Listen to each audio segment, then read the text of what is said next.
ഗുരുഭ്യോ നമഃ.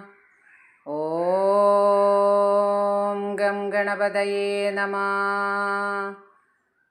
ഓം സം സരസ്വത്യൈ നമഃ. പീതാംബരം കരവിരാജിതശംഖചക്ര കൗമോദഗീ സരസിജം കരുണാസമുദ്രം രാധാസഹായമതിസുന്ദരമന്ദഹാസം വാതാലയേശമനിശം ഹൃദി ഭാവയാമി. ഓം നമോ ഭഗവതേ വാസുദേവായ. നാരായണീയം ദശകം 64. ഗോവിന്ദാഭിഷേകം. ആലോക്യ ശൈലോദ്ധരണാതിരൂപം പ്രഭാവമുച്ചൈസ്തവ ഗോപലോകാ വിശ്വേശ്വരം ത്വമഭിമത്യ വിശ്വാനന്ദം ഭവജ്ജാതകമന്യുപൃച്ഛൻ. പൂതനാനിഗ്രഹം മുതൽ ഗോവർദ്ധനോദ്ധാരണം വരെയുള്ള അങ്ങയുടെ അത്ഭുത പ്രഭാവങ്ങൾ കണ്ടറിഞ്ഞ ഗോപജനങ്ങളെല്ലാം അങ്ങ് സർവേശ്വരനായ വിഷ്ണുവാണെന്നു മാനിക്കുകയും അങ്ങയുടെ ജാതകത്തെക്കുറിച്ച് പിതാവായ നന്ദഗോപനോട് അന്വേഷിക്കുകയും ചെയ്തു. ഗർഗോദിതോ നിർഗദിതോ നിജായ വർഗായതാദേന തവ പ്രഭാവ പൂർവാദികസ്ത്വയ്യനുരാഗയേഷാമൈദിഷ്ടതാവൽ ബഹുമാനഭാര. പണ്ട് ജാതകർമ്മം നടത്തിയ ഗർഗമഹർഷി പറഞ്ഞതായ അങ്ങയുടെ അസാമാന്യ പ്രഭാവത്തെക്കുറിച്ച് നന്ദൻ സ്വവർഗക്കാരായ ഗോപന്മാരോട് പറഞ്ഞു. അപ്പോൾ മുതൽ അവർക്ക് അങ്ങയോട് അത്യധികം സ്നേഹവും ബഹുമാനവും ഉണ്ടായി.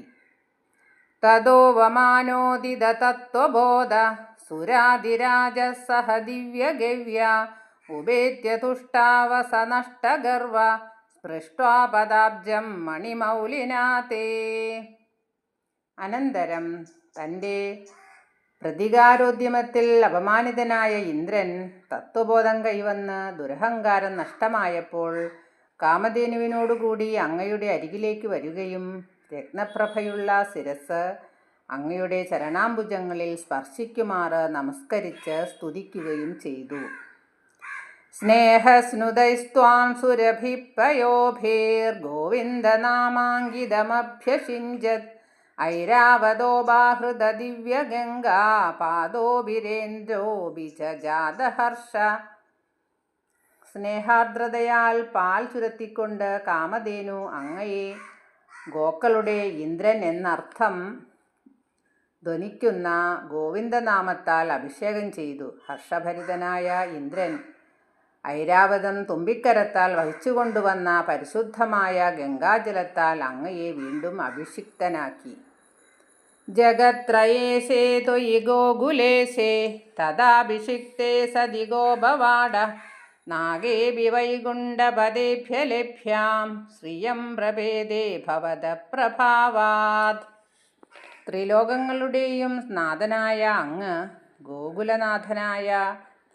ഗോകുലനാഥനായി അഭിഷേകം ചെയ്യപ്പെട്ടപ്പോൾ സ്വർഗത്തിലും വൈകുണ്ഠത്തിലും ലഭിക്കാത്തതായ ഐശ്വര്യസമൃദ്ധി അങ്ങയുടെ മാഹാത്മ്യം മൂലം ഗോകുലത്തിനു ലഭിച്ചു.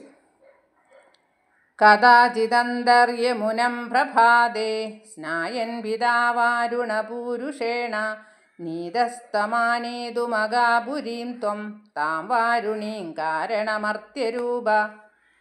ഒരു ദിവസം പ്രഭാതത്തിൽ യമുനാജലത്തിൽ സ്നാനം ചെയ്തുകൊണ്ടിരുന്ന അങ്ങയുടെ പിതാവിനെ ഒരു വരുണഭൃത്യൻ കട്ടുകൊണ്ടുപോയി. വിശ്വകല്യാണാർത്ഥം മർത്യരൂപമെടുത്ത അങ്ങ് പിതാവിനെ തിരികെ കൊണ്ടുവരാൻ വരുണലോകത്തിലേക്ക് പോയി.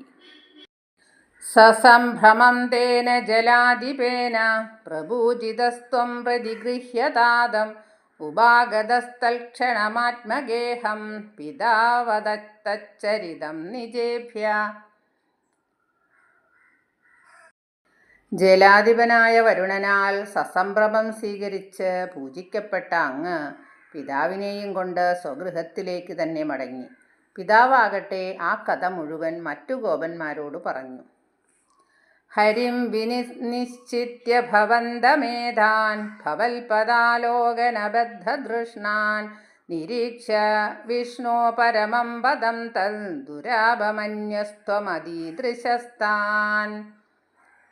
അങ്ങ് യഥാർത്ഥത്തിൽ മഹാവിഷ്ണുവാണെന്ന് നിശ്ചയിച്ച് ഗോപന്മാർ അങ്ങയുടെ പരമപദമായ വൈകുണ്ഠലോകം ദർശിക്കാൻ ആഗ്രഹമുള്ളവരായി തീർന്നു.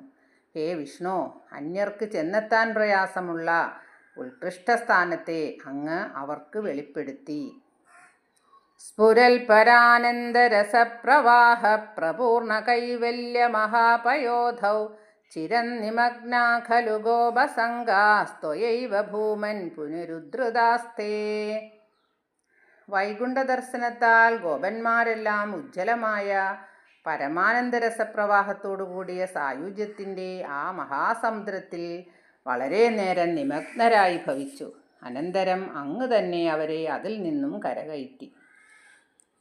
കരബദരവദേവം ദേവകുത്രാവതാരേ പരപദമന്നവാപ്യം ദർശിതം ഭക്തിഭാജാം തദിഹ പശുപരൂപീ ത്വം ഹി സാക്ഷാൽ പരാത്മാ പവനപുരനിവാസിൻ പാഹി മാമയേഭ്യ. അല്ലയോ ഭഗവാനെ, അപരന്മാർക്ക് അപ്രാപ്യമായ വൈകുണ്ഠലോകത്തെ അങ്ങ് ഭക്തരായവർക്ക് കയ്യിലിരിക്കുന്ന ലന്തക്കുരുവെപ്പോലെ സുവ്യക്തമായി മറ്റേതവതാരത്തിൽ ദർശിപ്പിച്ചിട്ടുണ്ട്. ഇവിടെ ഗോപരൂപം ധരിച്ചിരിക്കുന്ന അങ്ങ് സാക്ഷാത്കരിക്കപ്പെട്ട പരബ്രഹ്മമൂർത്തിയാണല്ലോ. ഗുരുവായൂരിൽ വസിക്കുന്ന ഹേ ഭഗവാനെ, എന്നെ രോഗങ്ങളിൽ നിന്നും ക്ലേശങ്ങളിൽ നിന്നും രക്ഷിക്കണേ. ശ്രീ ഗുരുവായൂരപ്പാ രക്ഷിക്കണേ. ശ്രീഹരയേ നമഃ. സർവത്ര ഗോവിന്ദനാമസങ്കീർത്തനം ഗോവിന്ദ ഗോവിന്ദ. സർവത്ര ദേവീനാമസങ്കീർത്തനം. ശ്രീജഗദംബികായേ നമഃ. സർവം ശ്രീകൃഷ്ണാർപ്പണമസ്തു.